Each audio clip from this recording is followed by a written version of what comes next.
Hello students, DDC Delhi district course ने कल शाम को रिजल्ट अनाउंस किया है। जो उन्होंने स्किल कंडक्ट किया था सीनियर पीए के लिए अक्टूबर नवंबर में, वो मैंने कल पोस्ट किया था, आप लोगों ने देखा होगा। इस रिजल्ट में 110 कैंडिडेट्स हैं जिन्होंने टाइपिंग और शॉर्ट हैंड दोनों चीजें क्लियर की हैं। और सबसे पहले मैं उन सभी 110 कैंडिडेट्स जो हैं उनको कांग्रेचुलेट करता हूं अपनी तरफ से। उनकी जो अभी तक मेहनत थी उनके काम आई है। आप देख रहे होंगे स्क्रीन पर टोटल कैंडिडेट्स जो कॉल किए गए थे इस एग्जाम के लिए वो 975 थे, जिसमें से एब्सेंट थे 272। तो 27.9% जो कैंडिडेट्स थे वो एब्सेंट थे। उसके बाद 72.1% जो थे 703 उन्होंने अटेंड किया, जिसमें से कि आप देखिए 336 जो थे उन्होंने क्वालिफाई किया टाइपिंग के लिए 47.8%, और जो नहीं कर सके वो थे 52.2%। 367 नंबर था उनका टोटल था। तो टाइपिंग की इम्पोर्टेंस आप देख रहे हैं कितनी है कि, और कंडीशन भी देख रहे हैं आप कि 50% से ज़्यादा लोग जो है टाइपिंग में क्लियर नहीं कर पाए। और जो फाइनली क्लियर किया वो अगर हम कहें 703 जो अटेंड थे उसमें से 15.6% जो है 110 लोग फाइनली अभी क्लियर किया जिन्होंने, और उनको इंटरव्यू के लिए अब जाना अपीयर होना है उनको।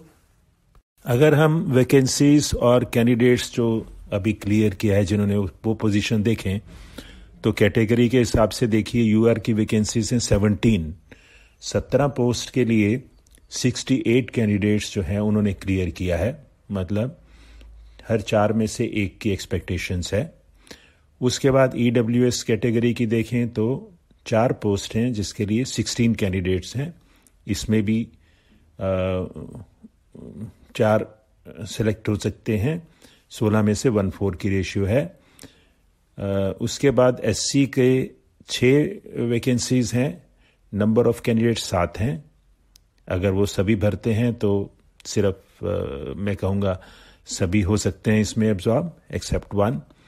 एसटी की बात करें तो 3 पोस्ट हैं एसटी की, और कैंडिडेट जो क्लियर किया है वो 1 ही है, चांसेस उसके बढ़ जाते हैं। ओबीसी में नंबर ऑफ पोस्ट 11 हैं, और जो नंबर ऑफ कैंडिडेट्स जिन्होंने क्लियर किया है वो 18 है। तो ये कह सकते हैं कि 2 में से 1 की पोजीशन यहाँ पे है।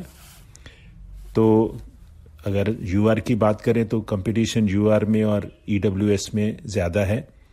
और यूआर में जैसा कि आप जानते हैं, अगर किसी ने रिजर्व कैटेगरी वाले ने अगर यूआर के साथ compete किया होगा तो हो सकता है वो यूआर की पोस्ट भी ले ले, तो कंपटीशन और ज़्यादा हो जाता है यूआर में। तो सबको इंटरव्यू के लिए प्रिपेयर करना है अपनी तरफ से ताकि वो अच्छा परफॉर्म कर सके। जिन कैंडिडेट्स ने टाइपिंग टेस्ट क्वालिफाई नहीं किया उन्होंने शॉर्ट हैंड का भी जो है पेपर चेक नहीं किए, और उनका लिस्ट में फाइनली उनको इंटरव्यू के लिए नहीं बुलाया जा रहा। मैं समझ सकता हूं उन पर क्या बीत रही होगी।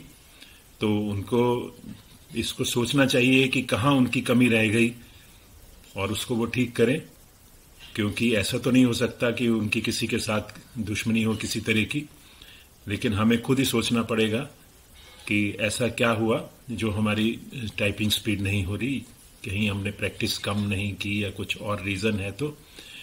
और क्योंकि आजकल तो सभी चीज़ें ऑनलाइन है, कंप्यूटर से है, मैनुअल इंटरवेंशन बहुत कम है, तो कोई ऐसा स्कोप भी नहीं कि कोई उसमें छेड़छाड़ कर सकता हो। सॉफ्टवेयर के थ्रू जब होती हैं चीज़ें तो मोस्ट प्रोबेबली एक्यूरेट ही होती हैं।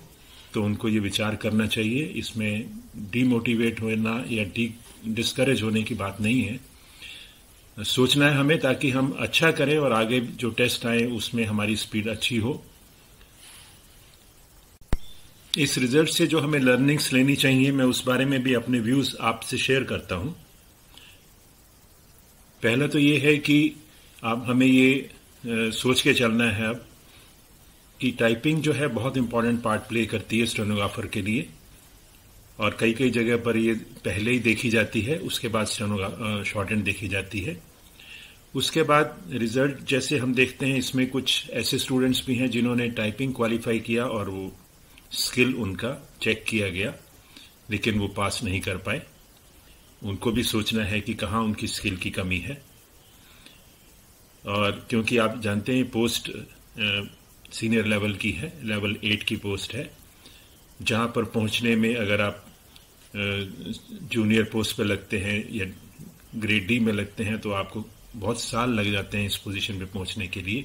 तो हमें ये भी सोच के चलना है कि इसके लिए मेहनत भी प्रोपोर्शनेटली हमें करनी पड़ेगी, क्योंकि ये हमारे बहुत साल बचा देता है जो हमें प्रमोशन लेने में लगते हैं। उसके बाद ये भी सोचना है कि क्या हमने लॉकडाउन पीरियड को ढंग से इस्तेमाल किया नहीं किया, अगर किया तो क्या हमने तैयारी की उसमें और कैसे की।